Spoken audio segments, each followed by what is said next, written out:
What's up everyone, China Cycling here today. Today something a little different. I'm going to share with you one of my favorite bikes, or I should say one of my favorite frames, the original Specialized Allez Sprint. So this rim brake model in a size 49, like I say, one of my favorite bikes ever. It's now my third Allez Sprint. One of them, my first one that I fell in love with was a size 52. It got destroyed when I got run over by a truck. I've made a video about that before. And this is my current Allez Sprint in this kind of like rat rod build. So yeah, I thought today I'd just quickly show you through this bike because I'm planning to strip it down fully and give it a new paint job. So I just thought I'd go through the bike one time before I say bye to it in its current form and yeah, share it with you guys. So as I said, at the center of it, we have the Specialized Allez Sprint frame set. For those who don't know, an aluminum frame with a carbon fiber fork, but this thing is an absolute pleasure to ride. Like every time I got on this, and I don't get it very often these days, but whenever I do, I just remember why I fell in love with this frame set. It's super stiff, it feels fast when you're riding along, it's super nippy when you're going around corners and stuff. Just an amazing bike. Yeah, one of my favorite bikes I've ever ridden. But why does it look like this? So the story behind this, I actually bought this frame secondhand to replace the one that got run over by the truck. And when I bought it secondhand, the previous owner had already given it like a really ugly paint job.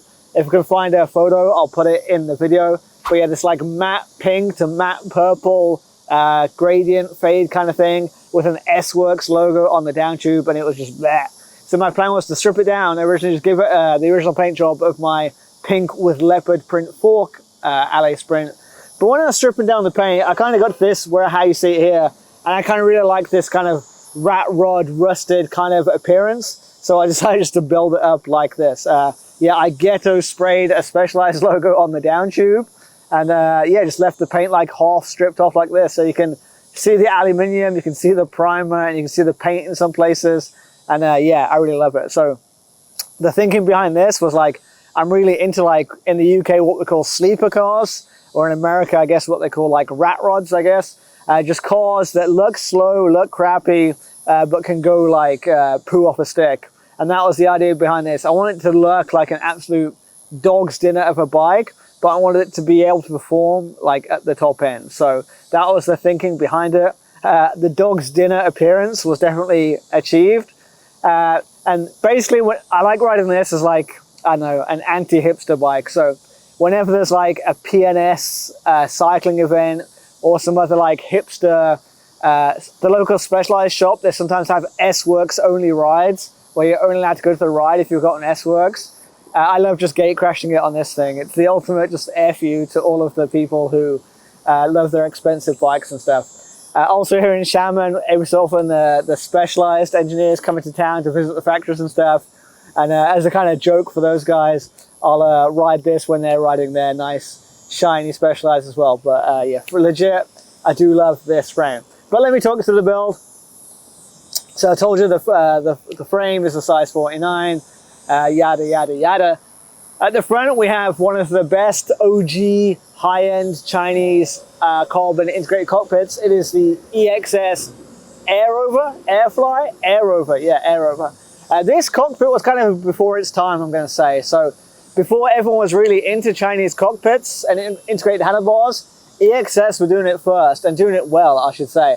For the longest time, you could not get your hands on this bar for love nor money. I've had this bar for like 3 years now at least. And yeah, it's super stiff, it looks great. When it came out, they had a whole bunch of different options for headsets on there. So yeah, a really underrated handlebar. Now that they finally have stock, I think there are now other options out there which are more affordably priced, let's say. You know, you got your Fast Sports handlebars, you've got your CRW handlebars, a whole bunch of handlebars. I'm probably gonna do a video on handlebars in general coming up soon. But anyway, EXS handlebar, a great handlebar. If you like the look of it, if you like the geometry of it, fully recommend it. It's super stiff. A little expensive, but it is a nice bar.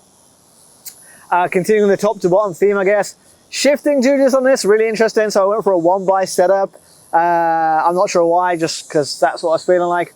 And we've got sensor at the front doing shifting duties.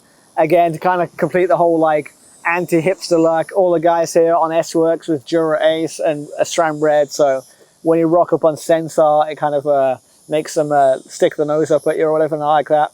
But yeah, so sensor group set at the front. On the back, doing the rear shifting, we've got SRAM Apex 1. Again, the cheapest of the cheap SRAM group set, one by. But this thing, yeah, SRAM obviously the kings of one by, and the chain tension on this is no joke. The shifting, it's pretty heavy lever feel, but once you're in the gear, it's not going anywhere. Back up at the top, so we've got a Physique Arione saddle, just to be period correct on this thing. Yeah, quite a comfortable saddle for me. I like that you can sit in lots of different positions. If you really want to go full Aerohertz TT, you can sit right on the rivet of the saddle.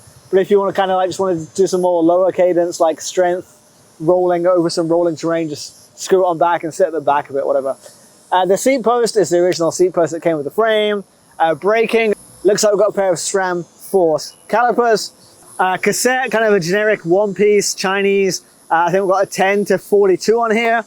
On these Hyper R67 wheels. But maybe the pied de resistance on this, we have Continental GP 4000 S2s. Now, if you know, you know. I think this tire's been out of production now for, I want to say like 5 or 6 years. So yeah, these tires are super old. Every time I ride this bike, I pump the tires back up and I have to pull off the cotton threads that are falling off of it. I rode it today, and again, you had to get some scissors and cut off all those cotton threads. So not sure how much tire is left at this point, but yeah, they're still rolling strong. They still feel rubbery and maybe a bit harder than they should be, but yeah, they do the job. In the middle, crankset wise, I got a super generic CVR crankset in 165s, and slapped on that is this 52 tooth, I believe, oval chainring. Again, that used to be anodized pink. I just Ghetto sprayed it black just to keep the whole Ghetto look of this bike. And yeah, this is my like get it done but looks like poo bike. Weight wise, I forgot to bring my scale out. I'll go weigh it in a second. I can't remember what it weighs. I think it was like low 7s, high 6s, with or without pedals. Speaking of pedals, got the Magine P715 pound-meter pedals on here. Like I say, I ride this bike only once every 3 or 4 months or so, so it usually just sits there with no pedals on it, and I'll slap a pair of pedals on it when I want to take it for a ride on one of those hipster events. But what do you guys think? The whole rat rod bike thing, a bike that looks like crap, but then you get to overtake people on $10,000 bikes. You think it's a thing? You think it's something that everyone should try or not? I don't know, but I'm going to rebuild this, as I say. I'm going to strip it down, give it a paint job. I've got a nice paint job picked out for it, and I think I'm going to like spruce up some of the parts a bit and restore it to its former glory, or what it should be. And when I do that, maybe I'll do another video on it and talk more about why I love the Allez Sprint, and why I think the Allez Sprint is yeah, one of the best frames of all time. But you guys let me know in the comments down below. Would you ride something like this, or does it just look too embarrassing? In China, you can leave your bike anywhere. Like you go into the gas store, you go into a coffee shop, you can just leave your bike outside, it won't get stolen. But in the West, maybe having a bike that looks like this, less likely to get stolen. Maybe that's a thing. I don't know, you guys tell me. But yeah, the rat rod look. Love it or hate it? Let me know in the comments down below. I'll see you next time. China Cycling, out.